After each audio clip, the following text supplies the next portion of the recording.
We're gonna call this one of those dirty days. It's raining outside. I got these fruit trees that I just got in. It's not about the show today, it's about getting dirty. So what I have here is a green gauge, blue Italian, and that's a Shyro Yellow. And all those are plum trees, and what I'm gonna do is, let me turn these off. These are my deer sensors here, and they will give you a good headache if you stand out here long enough with them beaming. So let me turn those off.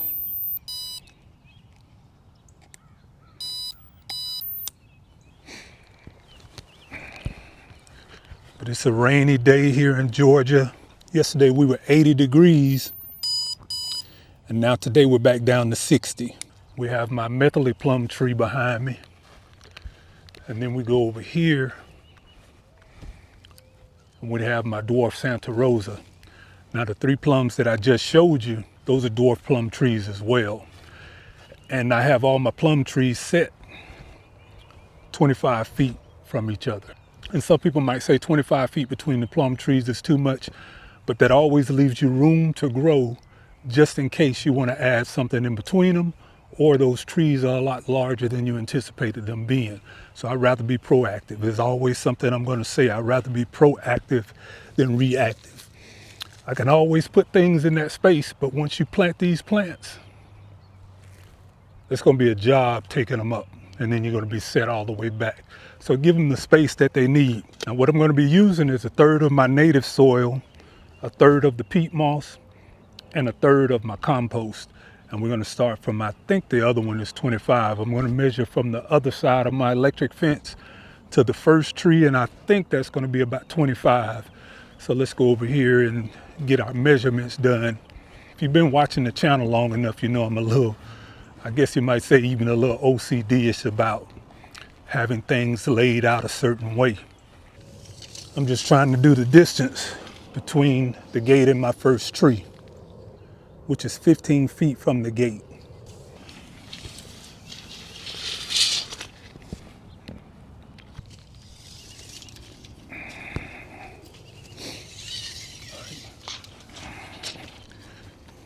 So in measuring from that fruit tree to this fruit tree, I'm 20 feet. So I'm 15 feet from the gate and 20 feet apart. That means I'm going to start 15 feet from this fence. This is where I'm going to just sit my first plant at the 15. So we'll take our next fruit tree and we'll put it at the 20 mark.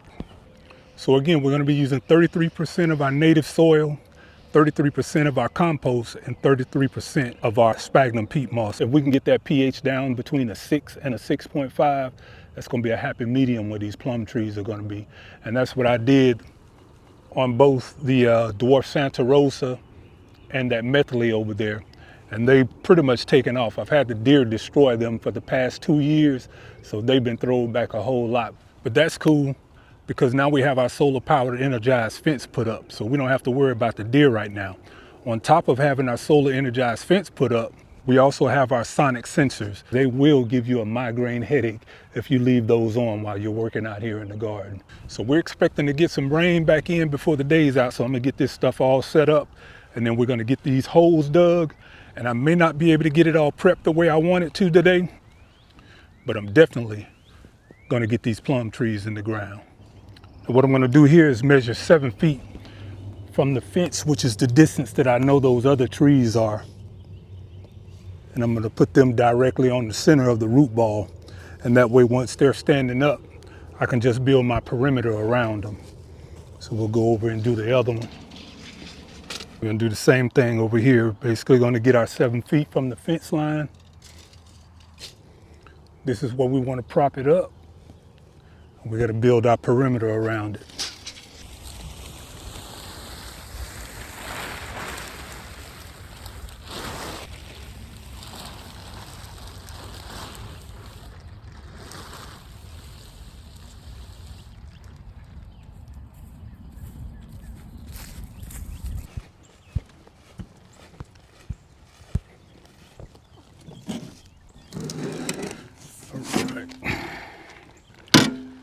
Some things that we're gonna have on hand today. I'm gonna be using this Job's Organic Fruit and Citrus Fertilizer. to mix into this blend here. You know, I'm always gonna have my sphagnum peat moss on hand.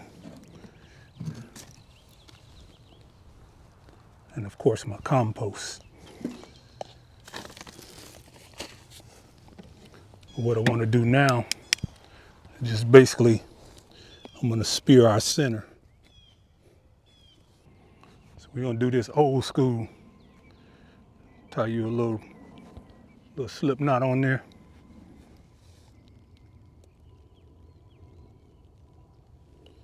We'll drop that around our stick. And we can actually move our things out the way now. And basically what I'm gonna do is just track around this so I can get an idea of what I'm taking out.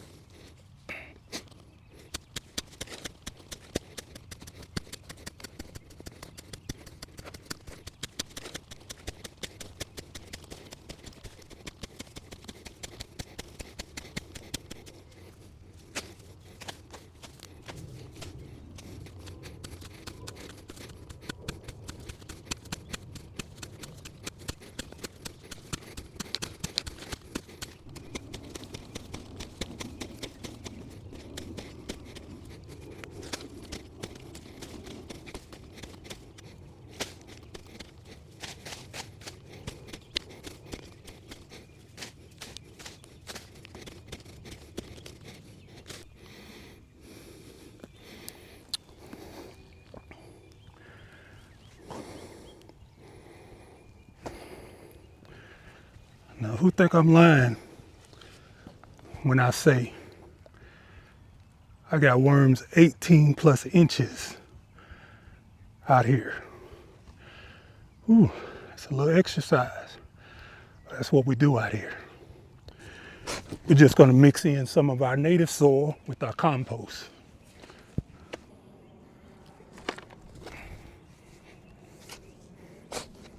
All these worms all over my property, no matter where you dig. I'm constantly adding organic material back into the garden. You're gonna find earthworms everywhere, everywhere.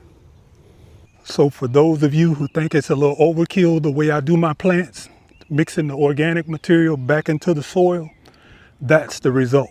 Those are your aerators, your composters, your worms right there in the soil. And they're all throughout my property, no matter where you dig. And this goes out to my guy, African Dreaming. You see this? Now I'm gonna get a whole lot of people that's gonna come in and tell me that I shouldn't be digging up my soil. But this is how all of this came about. It's a process. Anybody that tells you that you're gonna start today and get the same results that they've been doing for the last 15 and 20 years are not telling you the whole truth. It's gonna take a process. The process is doing what I'm doing right now, and sometimes that means destroying it before you put it back together again. You're gonna have to, just like in construction, you're gonna come out, you're gonna demolition the site, grade it out, then you're gonna build your foundation, then the property on top of it. This is the same thing with your garden. You gotta build an infrastructure. Your infrastructure is in your soil. Once you get it to where you want it, then you start building your organic material on top of that. You don't have to bother it anymore. This is your fertilizer. This is your aerator. This is what's going to start penetrating all throughout your property. But you got to take care of it. And it all starts with process. Keep doing what you're doing, man.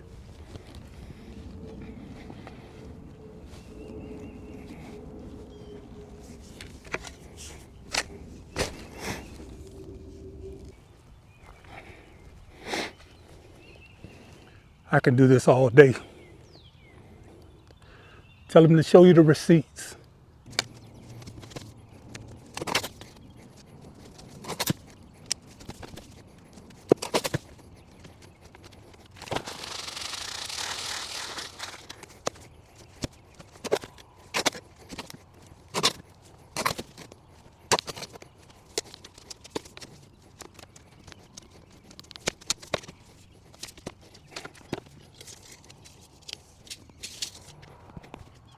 So you want to make sure that you put this in the ground with that graft above soil level.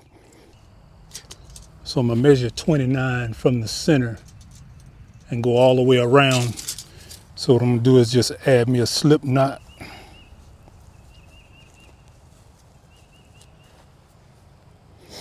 Throw that around the tree.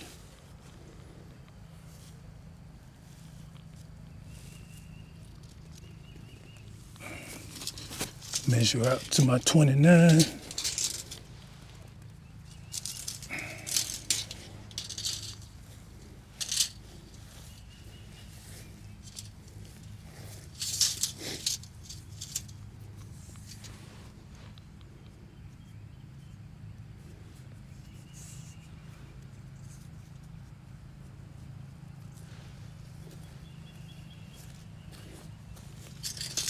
Check it again. It's 29. So basically what I'm going to do is try to do a perimeter all the way around. And that's going to let me know where I need to cut at to get my border in.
So I picked this up from Tractor Supply today.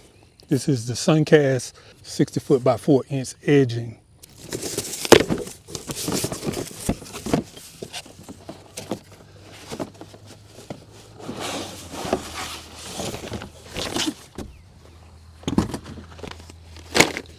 And here's some of the things that I like about this also. It has the little tubes that go in the inside of it that locks the edging together. So you just cut it off. So what I generally do is I'll just toss it out around the bed, start at a point,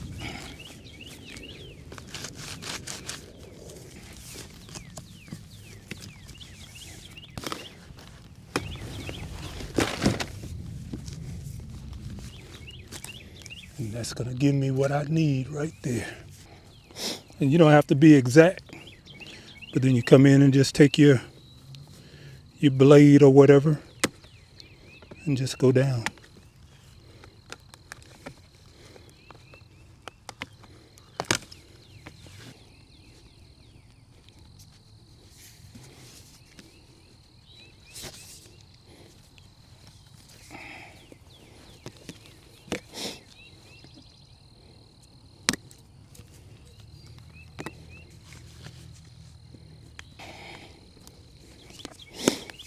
Good fit. Just drop it back down there. And it's almost home plate now. Now what I'm going to do here is I'm going to level it off because I want this bed to be level, and the ground here has a sort of a slope in it. So this is down. I can live with that.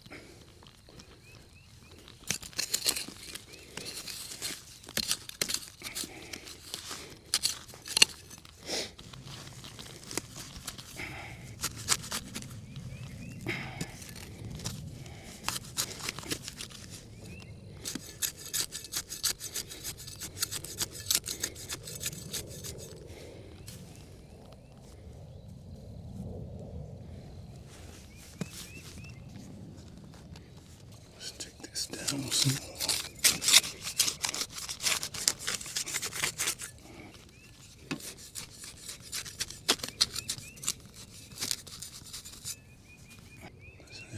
And that's where we at. That's our sweet spot. So now all we're doing now is just lock it in. We always want to make sure that that graft is above the soil level. Never want to put that graft below the soil line. And right now we're looking pretty good.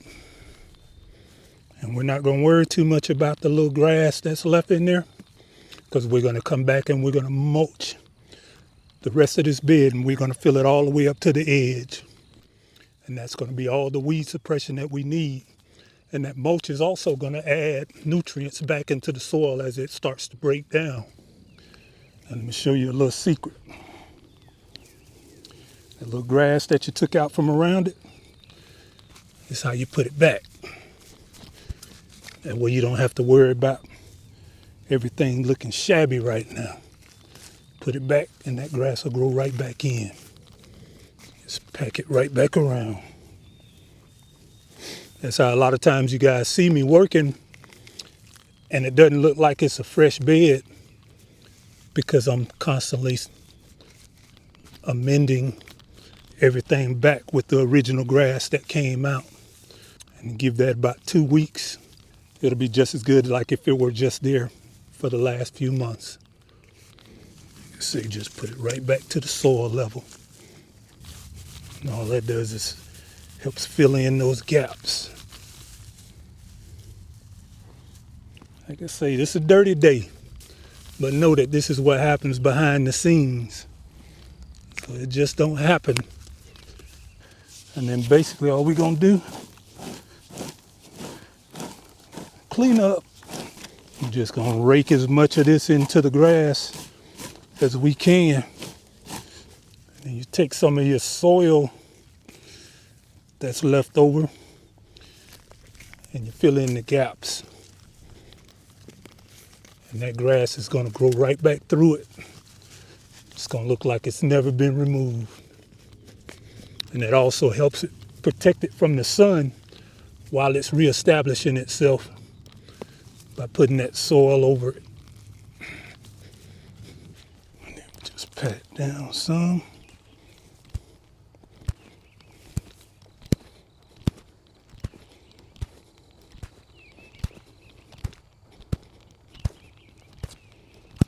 We're going with our Job's fruit and citrus.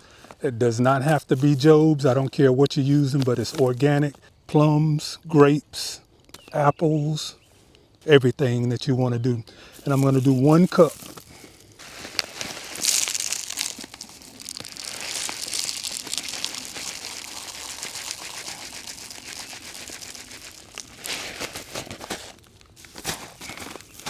And we're just going to broadcast it out.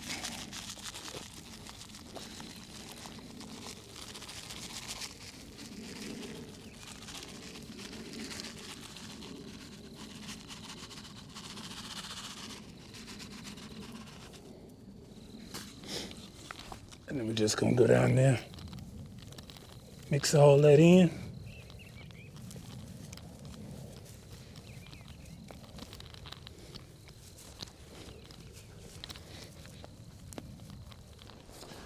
So we're going to my favorite bag mulch, and that's my cypress. Every one of my beds has this cypress mulch in it. I leave none of my soil uncovered. And all we're doing is just dumping it in there.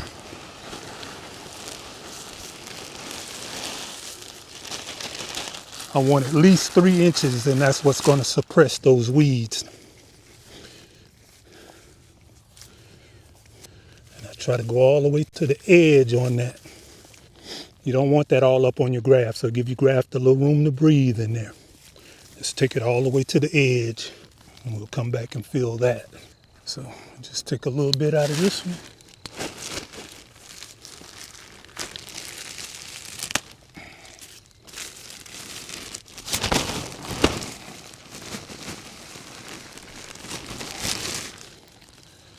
Now, one of the reasons why I like this cypress mulch, I could take you to any one of my beds and brush this stuff back, and you'll see mycelium growing all throughout it.